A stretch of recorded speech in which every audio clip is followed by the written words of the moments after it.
Muy buenos días. Saludo cordial en nombre de la presidenta del Consejo Superior de la Judicatura, la doctora Diana Remolina, y de su vicepresidente, la doctora Gloristela López. Desde luego también de los demás miembros de nuestro Consejo Superior de la Judicatura. Dando continuidad al ciclo de capacitaciones en derechos humanos, que de manera transversal pretende sensibilizar al talento humano al servicio de la rama judicial sobre el deber convencional, constitucional y legal de promover la garantía de los derechos fundamentales y humanos de toda la población que habita en el territorio nacional, se desarrollará hoy la tercera videoconferencia denominada Fundamentación de los Derechos Humanos. En esta oportunidad nos acompaña como formador el doctor Óscar Humberto Ramírez Cardona, magistrado de la Sala Especializada en Restitución de Tierra del Consejo Superior de Bogotá, catedrático universitario, investigador y formador de nuestra Escuela Judicial Rodrigo Lara Bonilla, quien desde su experiencia judicial y académica explicará el concepto de dignidad humana, principio y valor fundante de nuestro ordenamiento jurídico, lo relacionado a las libertades individuales y a los derechos económicos, sociales y culturales, asuntos dogmáticos esenciales para comprender una concepción holística de los derechos humanos. Tan pronto finalice la exposición, nuestro formador dará respuesta a algunas de las preguntas formuladas a través del chat de participación. Igualmente, las inquietudes que ustedes tengan a bien hacer relacionadas con la colección, con el registro o evaluación de esta capacitación, pueden hacerlas y nuestro personal técnico de la Escuela Judicial estará dispuesto para responderlas. Al concluir también esta capacitación, se habilitarán dos códigos QR, uno para el registro de asistencia y el otro para la evaluación del curso, que es muy importante sus apreciaciones para seguir mejorando cada día en tiempos de pandemia y utilizando las herramientas tecnológicas ofrecidas por la rama judicial para mejorar la gestión administrativa y judicial de los despachos judiciales y de las oficinas administrativas al servicio de la rama judicial. Bienvenido, doctor Óscar Humberto Ramírez. Tiene usted el uso de la palabra. Muy buenos días al Consejo Superior de la Judicatura. Muy buenos días a la Escuela Judicial Rodrigo Lara Bonilla a través de su directora María Lucero Novoa Moreno. Y buenos días pues a todas las personas asistentes. Agradezco pues la oportunidad que se me da de compartir algunas ideas en relación con la fundamentación de los derechos humanos. Para ello, pues voy a compartir en este momento una presentación que tengo sobre el particular. Les decía, nos vamos a referir a la fundamentación de los derechos humanos. En la charla vamos a desarrollar una perspectiva histórica de qué ha sido la fundamentación de los derechos humanos y vamos a concluir con unas situaciones particulares que vamos a plantear a la luz de la pandemia actual que está viviendo el mundo con ese enfoque de fundamentación en los derechos humanos. ¿Por qué? Y lo primero que deberíamos preguntarnos es ¿por qué fundamentar los derechos humanos? Y diríamos que la fundamentación de los derechos humanos busca la razón de ser, el porqué de los derechos humanos y preguntarse si hay algo especial en los derechos humanos. Si los derechos humanos son cosas que se poseen, como se poseen bienes materiales, o si son relaciones que se dan entre las personas. Y si son cosas o si son relaciones entre personas, ¿qué es lo que hace diferentes a los derechos humanos de esas otras cosas que se pudieran poseer o de esas otras relaciones que se pudieran dar entre los seres humanos? Igualmente, pues dentro de una fundamentación cabe preguntarse si los derechos humanos son una concesión graciosa que le debemos a alguien o si los derechos humanos son inmanentes y sobre todo a veces se hace una gran pregunta en un mundo multicultural si se puede decir que los derechos humanos son universales y atemporales o si por el contrario son con contingentes ilimitados en el espacio o en el tiempo. Digamos que todas esas preguntas pudiéramos hacernos para referirnos a los derechos humanos y a la razón de la fundamentación de los mismos. Para responder esas preguntas, vamos a referirnos primero a lo que se conoce como un enfoque fundacionalista de los derechos humanos. Y dentro de ese enfoque fundamentalista se encuentra lo que se denomina, o sea, denominado la corriente del naturalismo, que se remonta a la Grecia, incluso la Grecia presocrática, y luego se desarrolla en Roma, fundamentalmente con el filósofo, político, historiador que fue Cicerón, y quien ya manifestaba que el ideal político, el ideal ético político es vivir de acuerdo con el orden racional de la naturaleza y que en la naturaleza descubrimos la ley natural que constituye la regla de lo justo o de lo injusto.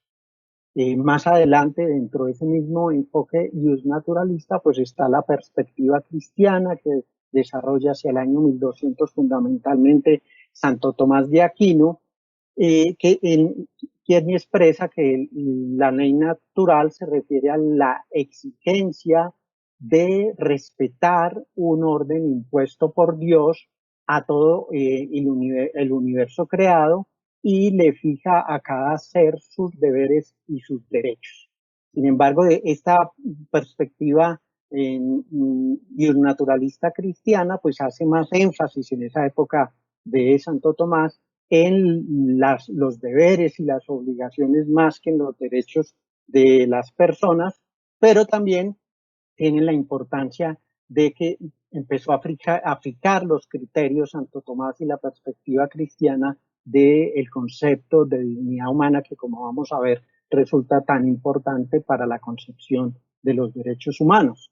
Luego hablamos de un naturalismo moderno y estamos ubicados ya hacia el año 1600 y hablamos de varios filósofos y pensadores de la filosofía política, Grocio, Pufendorf y John Locke, entre los que queremos destacar aquí. Llamo la atención sobre todos estos filósofos. Tienen una concepción que se llama, que todos hemos oído hablar, una concepción contractualista, y los aspectos más importantes que podemos destacar es que esta corriente del naturalismo moderno pues sigue hablando que la norma, de la norma o de la ley natural, y habla de un estado de naturaleza, pero hace énfasis en que esa norma natural es válida porque es una norma racional y sostiene que la ley natural está pensada para reivindicar los derechos antes que sustentar obligaciones, y incluso Grocio va más allá al decir que incluso si Dios no existiese, el orden natural de los derechos, evidente para la razón, seguiría teniendo validez. En ese momento, con esos pensadores, cuáles son los hitos históricos que pudiéramos destacar desde la perspectiva de los derechos humanos? Entonces, en primer lugar, muy de la mano de John Locke, pues, en Inglaterra se produce en 1689 la que se conoce como una de las fuentes de los derechos humanos, que es the Bill of Rights, que se emiten o que el Parlamento impone al rey como una limitación a los derechos del rey. Luego está la Revolución Norteamericana de 1776 y la Revolución Francesa de 1789, todas ellas que se denominan como las revoluciones demoliberales, donde pues se consagra la libertad, la igualdad, la propiedad, la resistencia a la opresión y la felicidad, que le consagra expresamente la Constitución norteamericana, como unos derechos naturales, inalienables e imprescriptibles. Sin embargo, la idea de libertad pública que se consagraba en estas revoluciones demoliberales, pues se dice que fue lo primero en desaparecer y se da una diferencia entre libertades civiles y libertades públicas y vamos a ver cómo en la práctica pues esa libertad eh, y esa igualdad pues no se predica de todos los seres humanos, pues por ejemplo en el caso de Estados Unidos sabemos que la esclavitud hay una liberación de la esclavitud solamente hasta 1860, casi 100 años después de proferida la Carta de Independencia. ¿Y qué decir de los derechos de las mujeres? Dice una catedrática historiadora, Lynn Hunts, en un libro muy apasionante que se llama La invención de los derechos humanos, que los derechos humanos de las mujeres o los derechos de las mujeres no fueron controvertidos antes de la independencia norteamericana ni de la Revolución Francesa, y lo explica tal vez porque las mujeres no se consideraban como una minoría perseguida, como sí lo era, por ejemplo, en ese momento histórico de la Revolución Francesa, la comunidad judía, ¿sí? Y menciona, y lo traigo como una manera anecdótica, como en septiembre de 1791, una dramaturga antiesclavista, Olympe de Gouges, en Francia, volvió al revés los derechos del hombre y del ciudadano al sacar una declaración que llamó la Declaración de los Derechos de la Mujer y la Ciudadana. Y el primer artículo decía, la mujer nace libre y permanece igual al hombre en sus derechos. Sin embargo, pues a Olympe la condenaron a la guillotina en la Revolución Francesa, tildándola de contrarrevolucionaria, de impúdica y de un ser antinatural, un hombre mujer, decían en esa oportunidad. Entonces, las revoluciones demoliberales las entendemos fundamentadas en el naturalismo y el naturalismo como una fundamentación trascendente de los derechos humanos sigue teniendo, va a seguir teniendo importancia. Hoy, incluso hoy en día podría tenerla, pero hay una crítica al naturalismo y es que en primer lugar, hay una dificultad para definir lo que es la ley natural o la naturaleza humana, y cada individuo, época o clase puede concebir esa ley natural o esa naturaleza humana de acuerdo con sus intereses específicos, ¿sí? Y también se dice el orden natural ha sido utilizado para reivindicar o defender tanto la igualdad como la desigualdad natural de los seres humanos. Entonces, si nos vamos a la época romana o si nos vamos también a la época republicana de los Estados Unidos, del principio, pues a partir del naturalismo y de la ley natural, pues se defendería el hecho de que unos seres humanos pudieran ser o tenerse como cosas o como esclavos. Por eso dice Ross que el derecho natural está a disposición de cualquiera. No hay ideología que no pueda ser defendida recurriendo a la ley natural. Esto lo tomo del libro Filosofía y Derechos Humanos de Angelo Papacini. Siguiendo con nuestro desarrollo histórico, entonces una corriente no propiamente una corriente de fundamentación de los derechos, pero sí una corriente que tiene incidencia en la construcción de los derechos humanos, es la que se conoce como el utilitarismo. Y aquí menciono dos representantes importantes, Jemelys Bentham, y menciono también las fechas en las que vivieron porque resultan importantes en el decurso histórico. Bentham 1742-1832 y John Stuart Mill 1806-1873. Veamos cómo Bentham, por ejemplo, pues vive en el momento en que se produce, se da la revolución francesa y se da la independencia de los Estados Unidos. ¿Qué es lo que propende entonces el naturalismo? Pues nos va a decir que el principio mayor de la moral consiste en maximizar la felicidad, en maximizar la medida en que una vez sumado todo, el placer sobrepuja el dolor, o sea, el placer está por encima del dolor. Y entiende entonces Bentham por utilidad cualquier cosa, y ahí el nombre utilitarismo, que produjese placer o felicidad y cualquier cosa que evitase el dolor o el sufrimiento.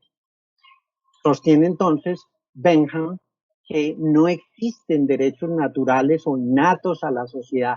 Los derechos, dice Bentham, si es que existen, son un producto social que se justifica desde el principio supremo de la utilidad. O sea, los derechos se justifican en tanto y en cuanto el ser busca la utilidad.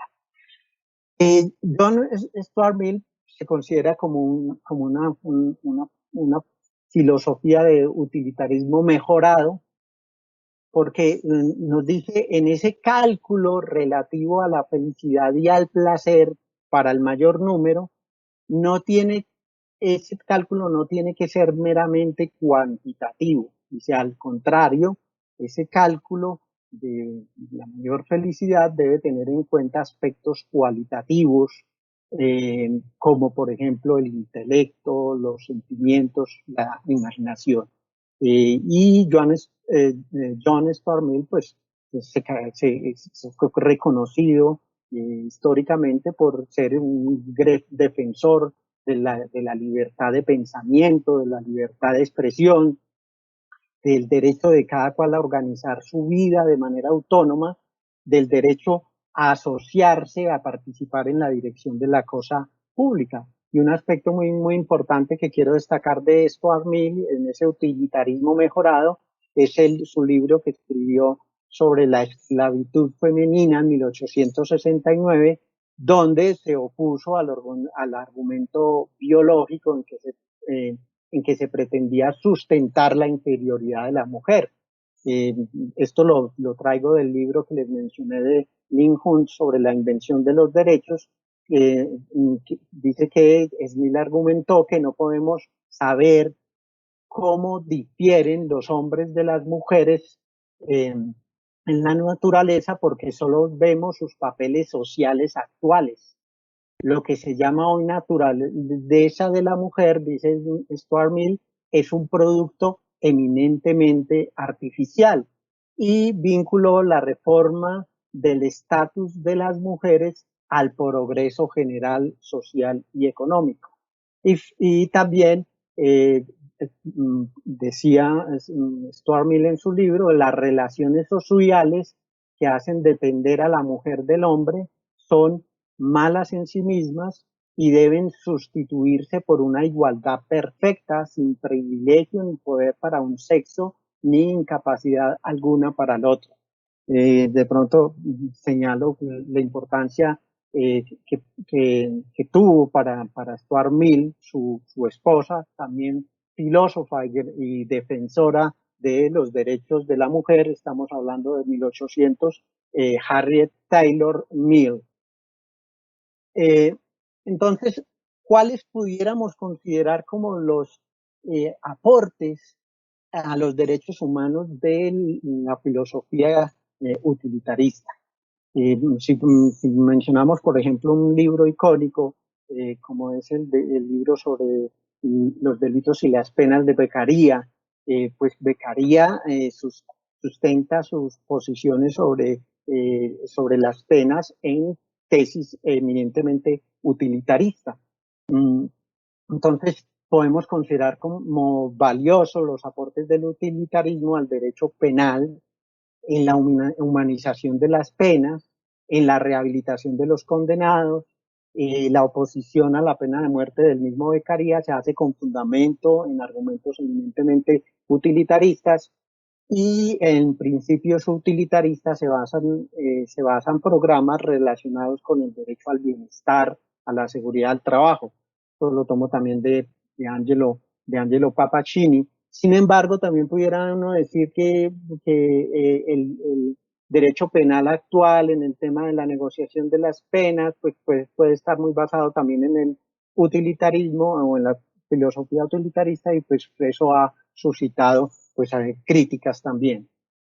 ¿Cuáles son las objeciones al utilitarismo? Entonces, ese principio de mayor felicidad por el que propugna Bentham no da importancia suficiente a la dignidad humana y a los derechos individuales. Eso sostiene, por ejemplo, Michael Sandel en su libro, filósofo norteamericano, en su libro muy interesante también, le recomiendo leer, Justicia, hacemos lo que debemos.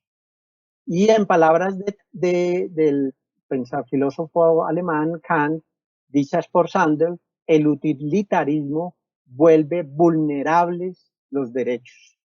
La libertad y la dignidad no constituyen para el utilitarismo un bien primario y prioritario. Y en caso de que se pudiera demostrar la negación de la libertad resulta más ventajosa para el mayor número, no habría argumentos sólidos para oponerse a una limitación o negación de este derecho, del derecho a la libertad.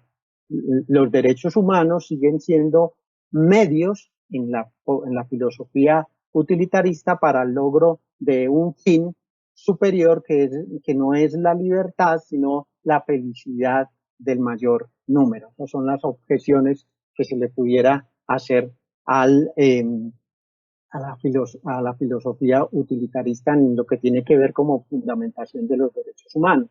Y luego vamos a hablar del modelo kantiano. Entonces veníamos de una filosofía naturalista que fundamenta los derechos humanos de una manera trascendente al ser humano. Ese es Dios, es la naturaleza, y el modelo kantiano hace sentar la fundamentación de los derechos humanos en un factor inmanente, que es la misma racionalidad del ser humano. Y no obstante que pudiera uno adscribir la filosofía kantiana igualmente dentro del contractualismo que es propio del naturalismo moderno, como en el caso de que hablábamos de John Locke, de Rousseau, del mismo Hoppe, aunque tengan concepciones diferentes sobre los derechos del hombre en el estado de naturaleza, Kant no se fundamenta en el derecho, en el estado de naturaleza, sino que se fundamenta en la racionalidad del hombre. Y el principal aporte y el aporte más importante que sigue teniendo valor contemporáneo es el concepto de la dignidad humana como soporte de los derechos humanos, que parte del imperativo que se llama el imperativo categórico de Kant, que lo enunciaba de la siguiente manera: obra de tal modo que uses a la humanidad, tanto en tu persona como en la persona de cualquier otra, siempre al mismo tiempo como fin y nunca como medio. Esto, en pocas palabras, no significa ni más ni menos que el ser humano, según Kant, debe ser considerado siempre como un fin, no como un medio. Y eso es lo que hace importante el concepto o lo que nos lleva al concepto de dignidad humana. O sea, hablamos de dignidad humana cuando tratamos a las personas como un fin, no como un medio. Y el otro aspecto importante de la filosofía kantiana, pues es el concepto de la autonomía moral, que es lo que permite hablar también, según esta filosofía, de la dignidad humana. Pues dice Kant, la autonomía es fundamento de la dignidad de la naturaleza humana y de toda naturaleza racional. Es la idea de la dignidad de un ser racional que no obedece a ninguna otra ley que aquella que él se da a sí mismo. Y ese concepto de dignidad humana tan importante para la fundamentación de los derechos humanos lo encontramos pues plasmado en la Declaración Universal de los Derechos Humanos de 1948, cuando dice en el artículo primero: todos los seres humanos nacen libres e iguales en dignidad y derechos, dotados como están de razón y conciencia, deben comportarse fraternalmente los unos con los otros. Sin embargo, pues no obstante ese aporte tan importante de Kant, a los derechos, a la fundamentación de los derechos humanos a través del concepto de dignidad humana, pues Kant mismo establece como unas limitaciones a esa dignidad humana. Por ejemplo, cuando habla del derecho real personal, que es el derecho que se tiene, el derecho que se tiene sobre una cosa, pero que recae sobre una persona, y entonces cuando habla de las relaciones del pater familia o de las relaciones en su momento con los criados o con las mujeres. Y el otro aspecto de limitación de dignidad humana tiene que ver con la dignidad política, por cuanto Kant consagra dos tipos de ciudadanos, unos ciudadanos pasivos y unos ciudadanos activos, y van a poder gozar de los derechos políticos plenos aquellos que se denominan ciudadanos activos y que son aquellos que tienen alguna propiedad, una riqueza en la concepción kantiana. Y de pronto uno de los aspectos que se le censura más al pensamiento kantiano en su momento es ese entender sexo como un factor de discriminación en lo que tiene que ver precisamente con la capacidad, con la mujer y con los derechos de la mujer. Pues sostenía Kant que las mujeres evitarán el mal no porque sea injusto, sino porque les es repugnante. Utilizaba para referirse Kant a la mujer como el bello sexo, en un término muy respetuoso, pero siempre considerando como que en una situación de inferioridad respecto del hombre a la mujer. Angelo Papacini pues trata un poco de justificar diciendo que Hegel sostenía que los filósofos pues son personas de su época. Entonces, pues dice, pues hay que entender Kant en la época que estaba, pero sin embargo, si nos referimos, Kant y Stuart Mill viven en una misma, en un mismo momento histórico, y sin embargo, pues Stuart Mill pues tiene esa concepción importante sobre los derechos y la igualdad de la mujer que pues falla, digamos, aquí en la filosofía kantiana. Y dentro del modelo kantiano, que tiene esa importancia en ese concepto del hombre como fin y del concepto de humanidad y de la dignidad humana, pues hay unas escuelas, digamos así, que siguen ese modelo kantiano. Entre ellos pues está John Rawls, a quien Papacini llama un kantiano de izquierda. Bueno, es una concepción de Papacini. Rawls igualmente pues es contractualista, pero pues tiene ese desarrollo importante de la idea del contrato del hombre en el estado original a través del velo de ignorancia. Y pues la reflexión que hace Rawls es que en ese estado de naturaleza, en velo de ignorancia, el hombre estaría, o el ser humano, perdón, estaría de acuerdo en dos principios de la justicia. Un principio que se podría resumir como libertad igual máxima para todos, y un principio que hace referencia a que las desigualdades sociales y económicas habrán de disponerse de tal modo que sean tanto para mayor beneficio de los menos aventajados y ligados con cargos y posiciones asequibles a todos en condiciones de igualdad. Lo que está haciendo, lo que se está caracterizando aquí de Rawls con estos dos principios de la justicia que él consagra en su libro, que pues es de toda importancia, que es el libro de la justicia, eh, es que si bien podemos hablar que en el primer principio de la justicia está el concepto de libertad máxima igual para todos, en el segundo concepto de la justicia estarían incorporados los derechos sociales. Sin embargo, pues también hay una crítica a la concepción de Rawls, porque Rawls sostiene que estos dos principios deben cumplirse en ese orden, digamos, tienen un orden lexicográfico, dice Rawls, o sea que estima y es preponderante en primer lugar, el derecho a la libertad máxima, o el principio de justicia de libertad máxima igual para todos. Y en un segundo grado estarían los derechos sociales. Y desde otra perspectiva también kantiana, pues podemos encontrar lo que se denomina la ética del diálogo y derechos humanos, donde aparecen pues filósofos contemporáneos importantes que todos conocemos como Habermas y Robert Alexis, el tratadista alemán, donde ya si partíamos de una fundamentación trascendente de los derechos nos vienen de Dios o de la naturaleza, a una fundamentación inmanente que está en Kant, es la racionalidad la que nos lleva a la dignidad humana. En la ética, en esta concepción, hablamos de una fundamentación en la intersubjetividad.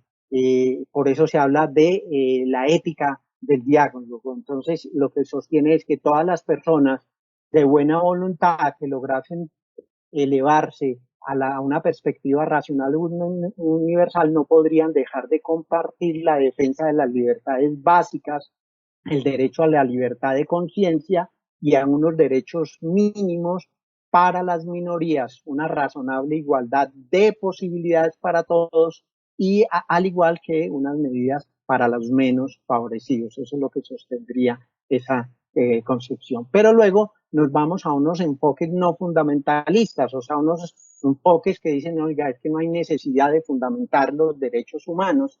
Y menciono rápidamente estas tres corrientes, una la del positivismo que sostiene el tratadista italiano Norberto Bobbio, en que dice, oigan, no debemos gastarnos tanto tiempo en la alusión al naturalista y a la fundamentación de los derechos, sino que si los derechos están declarados, lo que debemos hacer es que esos derechos se respeten. O Richard Rorty, que dice que lograríamos más si dedicáramos nuestros esfuerzos no a la fundamentación, sino a educar en sentimientos a las personas y especialmente a los niños. Y luego está el enfoque de Catherine McKinnon del feminismo, que dice que los principios de derechos humanos están basados en la experiencia, pero no en la experiencia de las mujeres. La igualdad que está en la base, dice McKinnon, de los derechos humanos en el plano internacional es ciega la situación de dominación y discriminación sistemática en que se encuentran las mujeres respecto de los hombres. Y dentro de esas perspectivas de no fundamentación, pues quiero referirme especialmente a las perspectivas de las capacidades o del que yo llamo perspectiva de las capacidades o de los sentimientos que por las que propugnan Martha Nussbaum, que es una filósofa norteamericana, y Amartya Sen, economista y premio Nobel de Economía de la India. Se fundamenta esa perspectiva de las capacidades en estos presupuestos. Entiende, a diferencia de lo que pudiera entender el contractualismo y un naturalista, que el ser humano es un ser social y político por naturaleza, ¿sí? Y que la naturaleza animal del ser humano no es opuesta a la dignidad humana, sino que le es inherente en su devenir temporal. O sea, dentro del ser humano hay una naturaleza animal que no le es opuesta a la dignidad humana. Y entiende también la justicia no como el medio para asegurar al ser humano una ventaja común, sino como un fin en sí mismo. La justicia es un fin en sí mismo que el hombre quiere y procura, no un medio para obtener una ventaja. E incluye en esta perspectiva involucra los sentimientos y las emociones, por eso hablamos de una perspectiva de las capacidades y de las emociones, de los sentimientos o de las emociones. Dice que justifican en la relación de las personas con el bien, especialmente hace referencia al sentimiento de la compasión, entendida la compasión como el bien el bien de otros o en el sentido de que el bien de otros es importante para nuestro esquema de metas o fines. O sea, la compasión es la pasión nos interesa, no desde el punto de vista utilitarista, sino que estamos verdaderamente comprometidos con el bien de los otros. Entonces, en esta perspectiva de las capacidades y las emociones, pues las emociones son un factor muy importante y Martha Nussbaum tiene todo un tratado sobre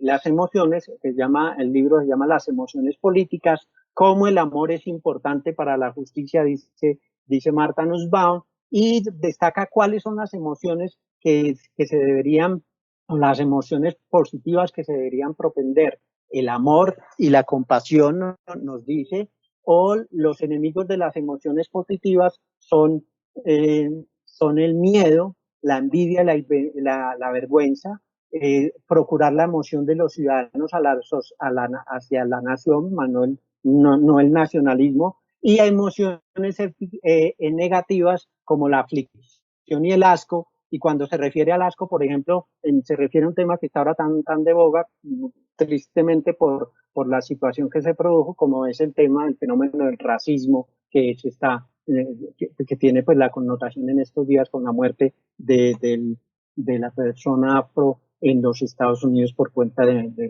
un policía. Entonces, ¿qué significa esta perspectiva de las capacidades? Significa, según Nussbaum, que las capacidades constituyen un mínimo de justicia social. Y una sociedad que no garantiza estas capacidades en un apropiado nivel fracasa como sociedad justa, cualquiera que sea su nivel de opulencia. Se puede argumentar que dice Nussbaum, que una vida sin alguna de las capacidades específicas es una vida sin el valor de la dignidad humana. La perspectiva de las capacidades es una perspectiva de derechos humanos vinculados a la idea de dignidad humana. Aquí está el vínculo entre esta perspectiva con los derechos humanos. Es una perspectiva de las capacidades de derechos humanos, es una perspectiva de derechos humanos, de dignidad humana, y dice, las capacidades no son una meta social deseable, sino derechos urgentes con o en base de justicia. ¿Y cuáles son esas capacidades? Ella menciona 10 capacidades, pero dicen que pueden cambiar, que pueden variar, pero estas son las importantes. Vida. Es garantía mínima que se le debe dar al ser humano para tener una vida digna. La vida, poder vivir el término de la vida humana de una duración normal. Salud física, la integridad física, sentidos, imaginación y pensamiento, y dice poder utilizarlos de un modo verdaderamente humano para producir obras y actos según la propia acción, emociones, poder sentir apego por cosas y personas externas a nosotros mismos o a nosotros mismos, poder amar, apenarse, sentir añoranza, gratitud, e indignación justificada. Entonces, como capacidades, igualmente la capacidad de la razón práctica, poder formarse una concepción del bien, de reflexionar críticamente acerca de la planificación de la propia vida, la afiliación, el poder vivir con y para los demás y mostrar interés por los otros, y disponer de bases sociales para que no sintamos humillación, no sintamos sino respeto por nosotros mismos, no discriminación. Otras especies, poder vivir en relación próxima y respetuosa con animales, plantas, mundo natural. Juego, poder reír, jugar, disfrutar de actividades recreativas y finalmente control sobre el propio entorno, que puede ser político, que es la participación política, o control material, que es poder poseer propiedades y derechos. Así, a grandes, muy rápidamente, pues mencionamos estas fundamentaciones de los derechos humanos. Entonces, pudiéramos encontrar una fundamentación de los derechos humanos en el naturalismo, que es una fundamentación trascendente, y no como una fundamentación, sino como una concepción que condiciona los derechos humanos, que es la concepción del utilitarismo, en la que pues los derechos humanos están conectados a el máximo bienestar para todos y pueden estar condicionados, y la concepción kantiana de los derechos humanos como que parten de considerar al ser humano como un fin en sí mismo, lo que nos lleva al concepto de dignidad humana y al concepto de humanidad. Y finalmente, pues, esta concepción no fundamentalista que le decía de las capacidades y de los sentimientos. Entonces, lo que quiero hacer en esta última parte es un ejercicio de aplicación práctica para mostrar cómo esas motivaciones pueden tener una incidencia en la forma como pensemos o nos planteemos el tema, por ejemplo, de la pandemia que nos está afectando del COVID-19. Entonces, cómo podría ser vista la pandemia desde una perspectiva utilitarista? Entonces, cabría decir desde una perspectiva utilitarista que dado que no existe una vacuna contra el COVID-19, inexorablemente las personas se contagiarán o nos contagiaremos y algunas tendrán o tendremos que morir. Si se establece como medida para combatir el COVID-19 una cuarentena obligatoria, mucha gente moriría no solo como consecuencia del virus, sino por el desastre económico que se produciría, ¿sí?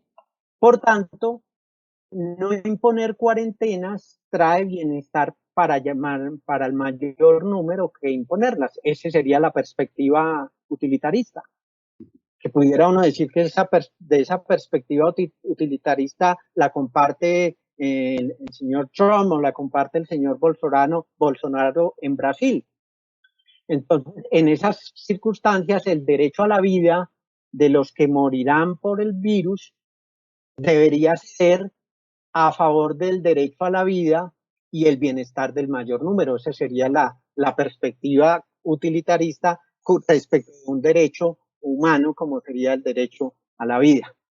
Pero ¿cuál sería la perspectiva kantiana del COVID-19?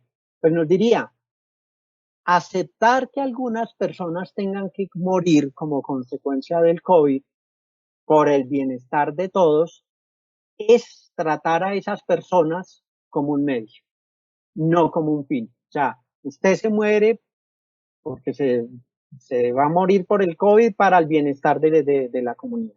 Entonces ahí estamos instrumentalizando al ser humano, lo estamos tratando como un fin, como un medio, no como un fin, sino como un medio, y estamos negando su dignidad humana. Entonces, la pregunta que se haría es, ¿cuál sería la medida a adoptar en la disyuntiva que plantea la perspectiva utilitarista, ¿no?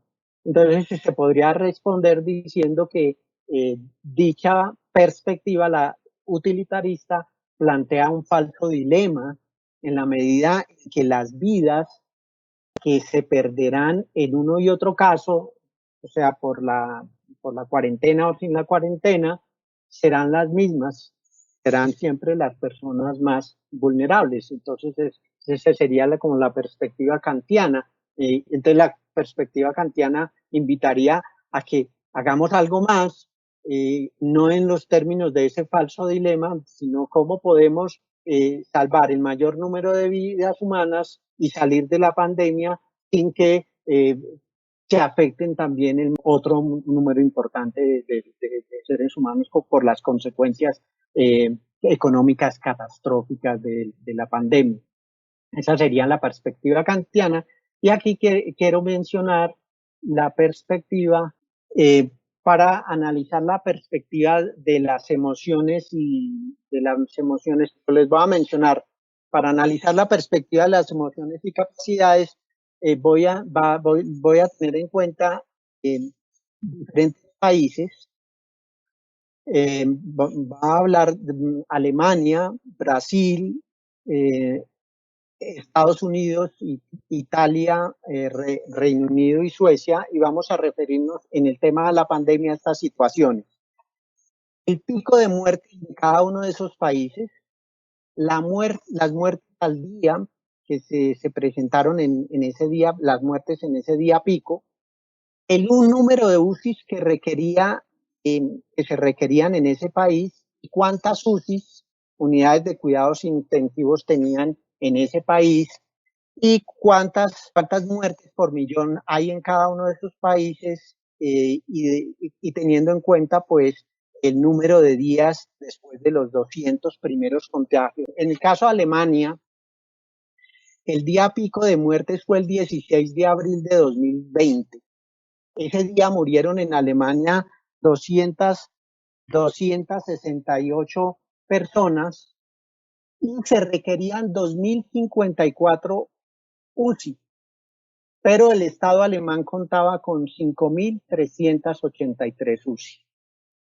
Las muertes por millón de habitantes al día 94 de la pandemia en Alemania eran 104 muertes.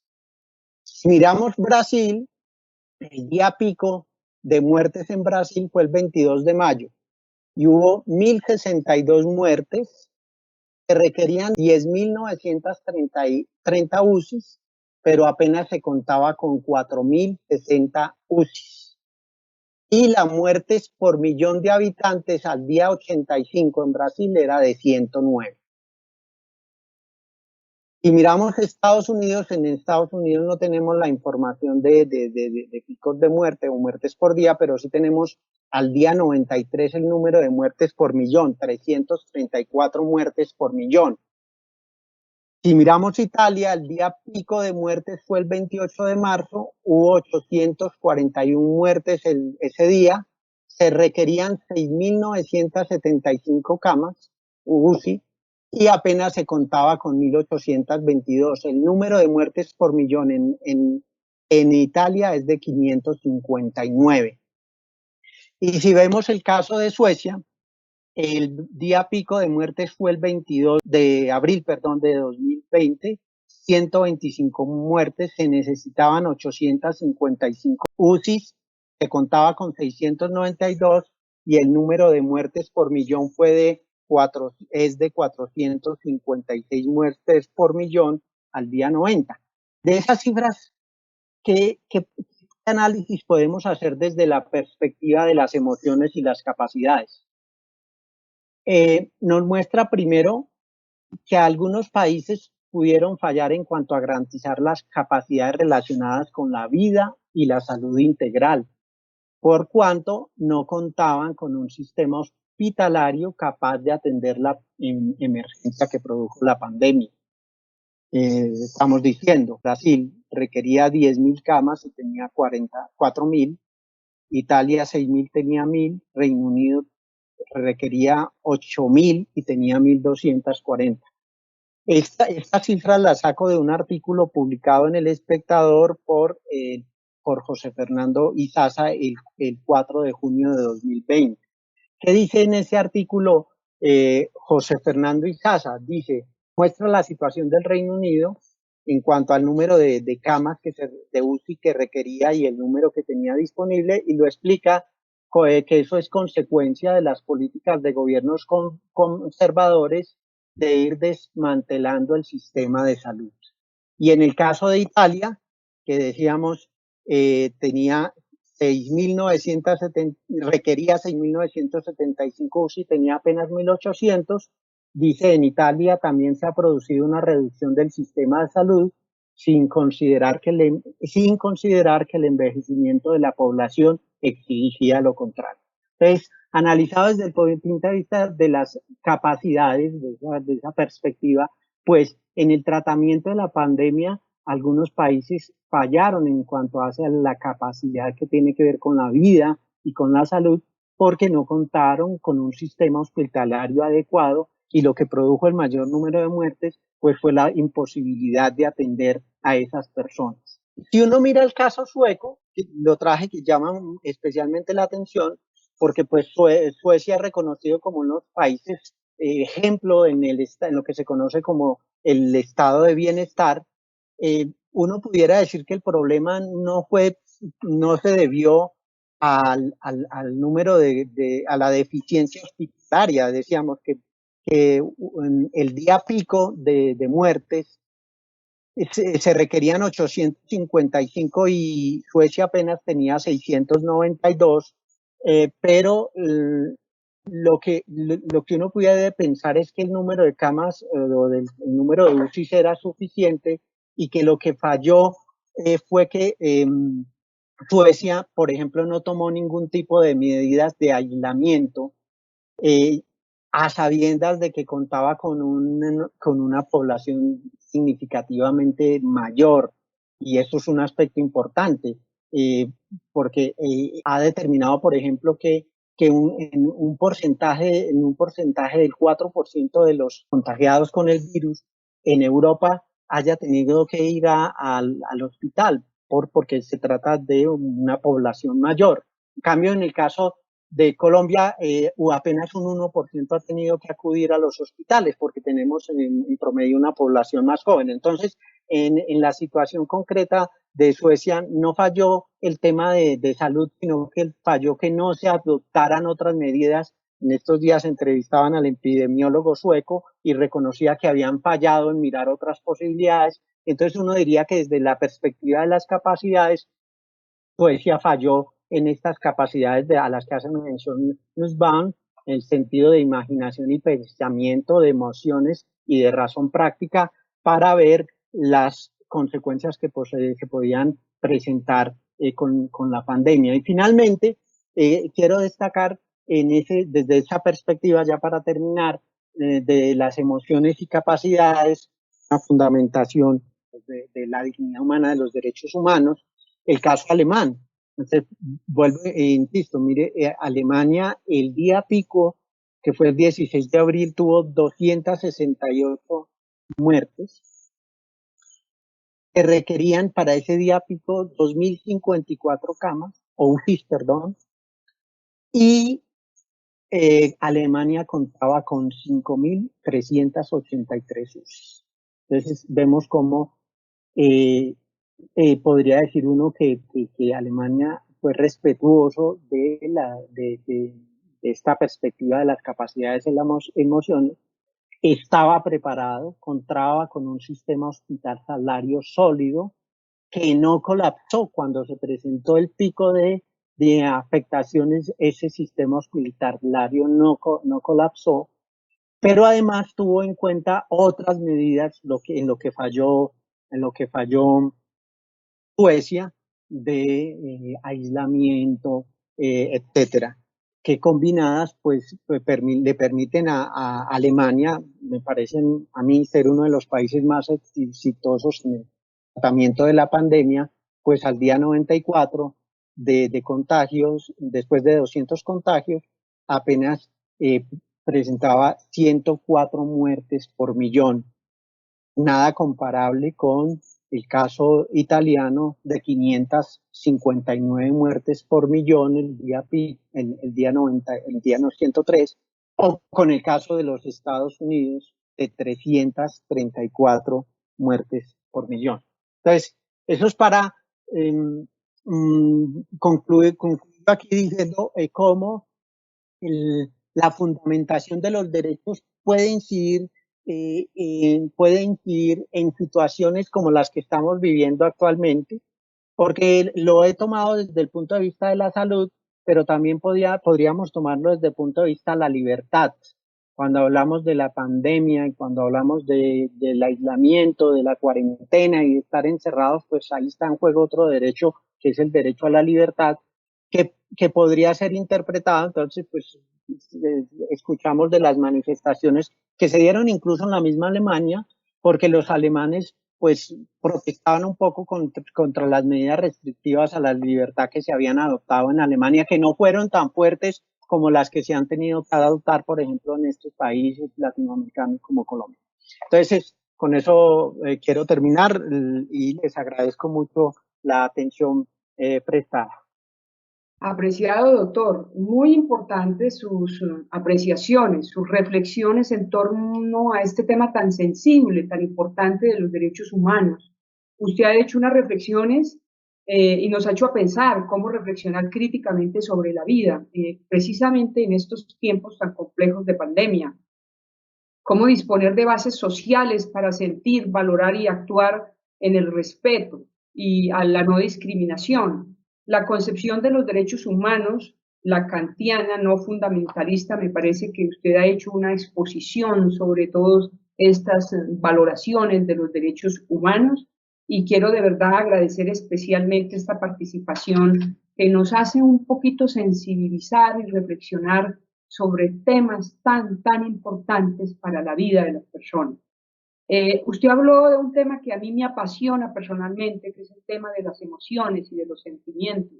Y tengo un especial afecto por una gran filósofa, que para mí es la filósofa contemporánea más importante, que es la doctora Martha Nussbaum, sobre estos libros tan importantes, el paisaje del pensamiento, las emociones y las capacidades. Recientemente escribió unos temas muy importantes sobre el derecho de las mujeres. Es una persona muy prolífera en escribir temas que tocan las emociones, que tocan la inteligencia, que tocan la sensibilidad, que tocan los pensamientos del ser humano. Así que le agradezco infinitamente. Seguramente estas reflexiones van a contribuir a toda la comunidad judicial a reflexionar en tiempos de pandemia, a reflexionar sobre la vida, sobre los derechos humanos, sobre los derechos fundamentales de las personas. Quiero hacerle 3 preguntas, doctor, que me han hecho a través del chat.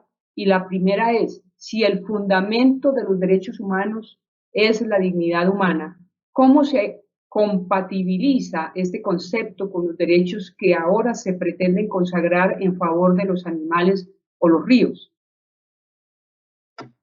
Bueno, esa es una pregunta interesante y digamos que esta perspectiva de Martha Nussbaum de las capacidades y de los sentimientos, precisamente en uno de sus libros que me parece más apasionante, que es Fronteras de Justicia. En Fronteras de Justicia, Martha Nussbaum se refiere a los derechos de los animales, e igualmente se refiere a los derechos de las personas con discapacidad. Porque, por ejemplo, si miramos un concepto importante de Kant es el concepto de la autonomía, y de la autonomía que parte del ser racional. Entonces, digamos, predicamos dignidad humana en la medida en que hay autonomía, pero podríamos hablar de autonomía, por ejemplo, de las personas con discapacidad o de las personas o de los animales. Entonces, Martha Nussbaum considera que su aproximación a las capacidades y a los sentimientos permite también extender unos derechos a los animales a partir de considerar dice ella, lo maravilloso de los seres vivientes y el deseo del bienestar de todos los seres vivientes. Y entonces no se explica por qué, si queremos el bienestar de todos los seres vivientes, dentro de esos seres vivientes no incluimos a los seres no humanos, como serían, por ejemplo, los animales. Entonces, ahí hay una perspectiva de por qué reconocer derechos a otros seres vivientes no humanos, como serían, por ejemplo, los animales, o como sería en el caso colombiano, pues que le hemos dado derechos a la Amazonía o le hemos dado derechos al río Atrato. Pero igualmente podríamos responder a esa pregunta a partir del concepto de los derechos, lo que se conocen como los derechos de la solidaridad, y que esos derechos de solidaridad tienen como objetivo la preservación de la especie humana. Y en la medida en la medida en que el objetivo es la preservación de la especie humana, pues esa especie humana tiene que convivir en el planeta Tierra con todos los seres vivientes y la especie humana debe ser consciente de que la estructura del mundo es limitada para sus desarrollos y que tiene que haber un respeto en la relación con el medio y dentro del medio pues con todos los seres vivientes. Entonces digamos que eh, eh, pensando en la importancia de los demás seres vivientes para el ser humano, podemos hablar de una consagración de derechos eh, eh, para seres vivientes no humanos. Igualmente. Otra pregunta, querido doctor. La fundamentación de los derechos humanos expuesta pareciera un aporte exclusivo de la filosofía occidental. ¿Qué podría decirse desde una perspectiva latinoamericana? Bueno, digamos que los derechos humanos, pues, si su concepción pues, tiene un origen en la filosofía occidental, pero yo de pronto haría una analogía con la música, con el flamenco, que es una música española que me gusta especialmente. Dentro del flamenco hay unos ritmos que se llaman de ida y vuelta. Y quiere decir que son ritmos que vinieron a América y que luego regresaron a España. Y si uno ve uno de los instrumentos que utiliza el flamenco ahora, que se llama la caja es un instrumento peruano, pero que el flamenco vino aquí o la música española vino aquí, pero también se ha ido a lo que llaman ritmos de ida y vuelta. Entonces, yo lo que quiero decir con eso es que la experiencia tanto latinoamericana como la experiencia de lo que se conoce como el sur global, pues ha tenido una importancia grande en la fundamentación también de los derechos humanos. Y en el caso latinoamericano, pues desde el inicio de lo que se llamó de mala manera la conquista española, pues hubo unos aportes a los derechos humanos en toda la lucha, por ejemplo, de Fray Bartolomé de las Casas por los derechos de los indios, de los indígenas, y recordamos pues esas juntas de Valladolid que se hicieron a instancias de Carlos V por años 557, en las que el padre de las Casas polemizaba con Giles de Sepúlveda sobre si Giles de Sepúlveda argumentaba si los indígenas tenían alma y por lo tanto si tenían alma podían ser sujetos considerados iguales o sujetos de alguna protección. Digamos que en ese momento Carlos V escuchó, digamos, al padre Bartolomé de las Casas y alguna legislación de Indias que se dio, pues favoreció a las comunidades indígenas de alguna manera, y lo que se vio y lo que se produjo en la independencia fue que, por ejemplo, ese sistema de resguardos que procuró ser protector de los derechos de los indígenas en la República recién independizada, pues trataron de abolirse y ha sido toda una lucha de parte de las comunidades indígenas en América Latina. Y también pues en lo que pudiéramos decir el sur global. Y por eso pudiéramos hablar de un aporte del sur global, de la América Latina a los derechos humanos.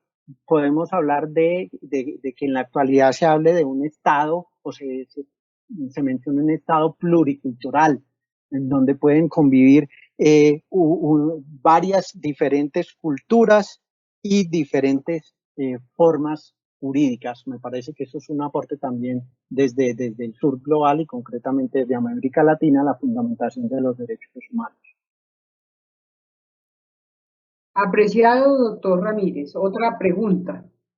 La fundamentación que se plantea está más concebida desde la perspectiva de las libertades individuales o de los derechos civiles y políticos, pero ¿qué podría decirse de los derechos sociales y económicos? Sí, digamos que los derechos, los derechos humanos en un principio y en el naturalismo moderno pues los derechos que se llamaban naturales, inmanentes, se concibieron como una reacción ante el absolutismo del Estado. Entonces, lo que se procuraba era, se entendía en los derechos civiles y políticos como una no intervención del Estado, un respeto por la intervención del Estado, pero la concepción de los derechos sociales y económicos, bueno, al punto pues de que algunos, como por ejemplo, Habermas no considera lo que se denomina derechos sociales económicos como derechos propiamente, sino que los entiende como prestaciones debidas, pero una fundamentación adecuada de los derechos humanos y desde el punto de vista de las capacidades, aunque si uno mira las capacidades que yo mencioné, a las que se referencia Marta Nussbaum, no, muy pocas de ellas pudieran encuadrarse como derechos sociales o económicos, pero en la medida en que son unos mínimos que deben respetarse para que el ser humano tenga una vida digna de ser vivida, una vida humana, pues de ahí surge la importancia de la concepción igualmente de los derechos sociales y económicos como derechos fundamentales, que es el desarrollo que le ha dado la Corte Constitucional como derechos fundamentales, como derechos justiciables. Y la fundamentación que ha tenido la Corte Constitucional para los derechos sociales y económicos como fundamentales y justiciables ha sido a partir del concepto de dignidad humana. Es fundamental para la Corte considerar que hay unos derechos sociales y económicos que deben respetarse, que tienen el carácter de fundamental y que pueden ser exigibles ante los jueces, lo hace desde esa perspectiva de la dignidad humana. Doctor Oscar Humberto, una última pregunta que me hacen a través del chat, y es esta: si el juicio o test de proporcionalidad es utilitarismo aplicado y, por su parte, el utilitarismo pone en vilo los derechos humanos, ¿qué propone para la aplicación de medidas de aseguramiento en el marco de un proceso penal? Yo no entendería como el juicio de proporcionalidad eh, como un juicio utilitarista, desde la filosofía del utilitarismo. Eh, a mí me parece que lo que hace la ponderación es en ningún momento mm, la ponderación eh, hace primar un derecho sobre el otro. En la ponderación los derechos siguen teniendo el mismo valor, el mismo estatus, simplemente que en unas circunstancias particulares un derecho debe ceder al otro. Pero eso no significa que un derecho en esa ponderación se sacrifique en virtud de otro derecho. No hay un sacrificio de derechos, sino que en la circunstancia lo particular lo que hay es la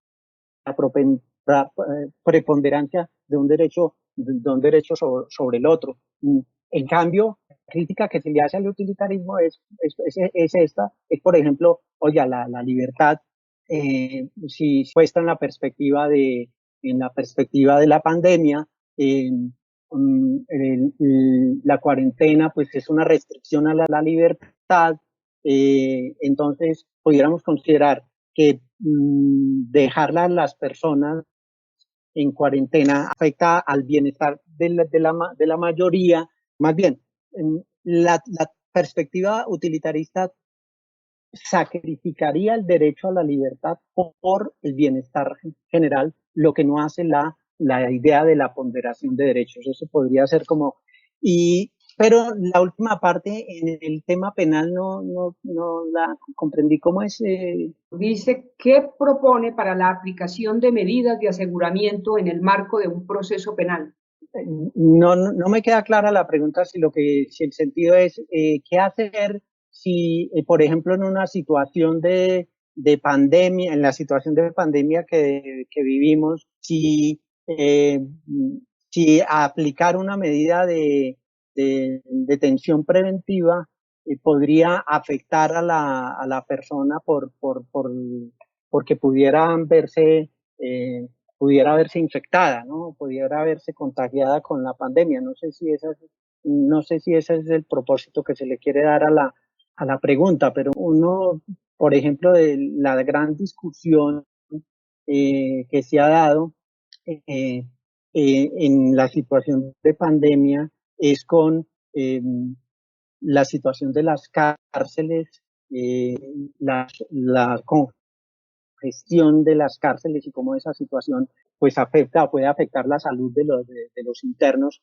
Y entonces lo que se estaba buscando pues eran medidas de libertad, ¿no? De libertad, y entonces ahí se presentó la discusión, es que si no se da la libertad a las personas, se podría, se está poniendo en cuestión el derecho a la vida, porque pues esas personas estando en, en, en prisión, en esas condiciones, pues muy posiblemente podrían estar infectadas y podría afectarse su salud y su vida. Entonces, de pronto uno pudiera decir lo mismo, si hay soluciones alternativas eh, que, que pudieran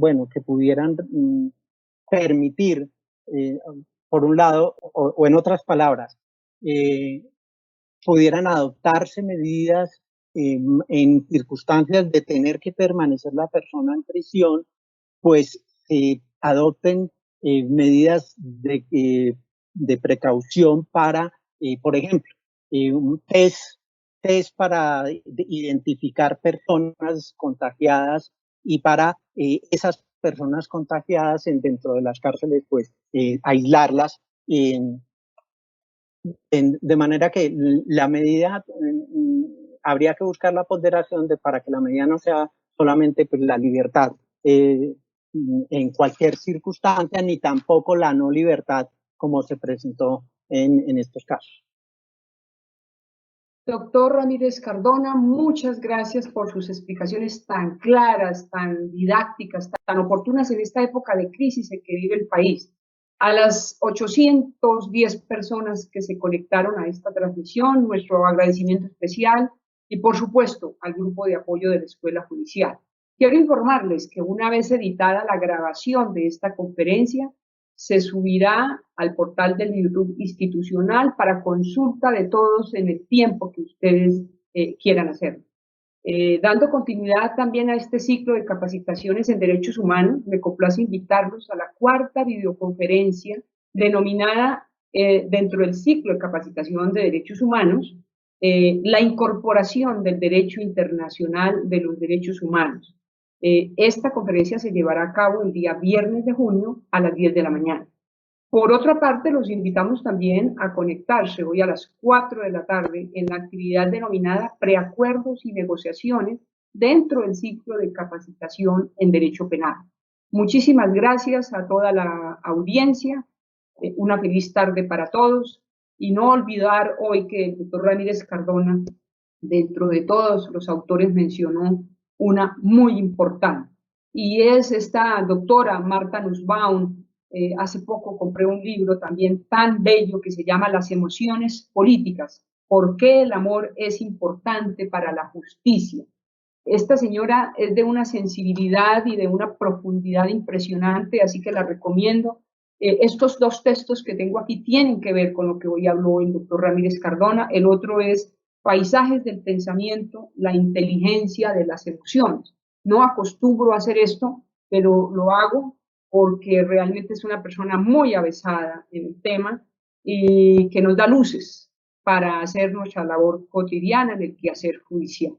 Feliz día para todos. Muchas gracias.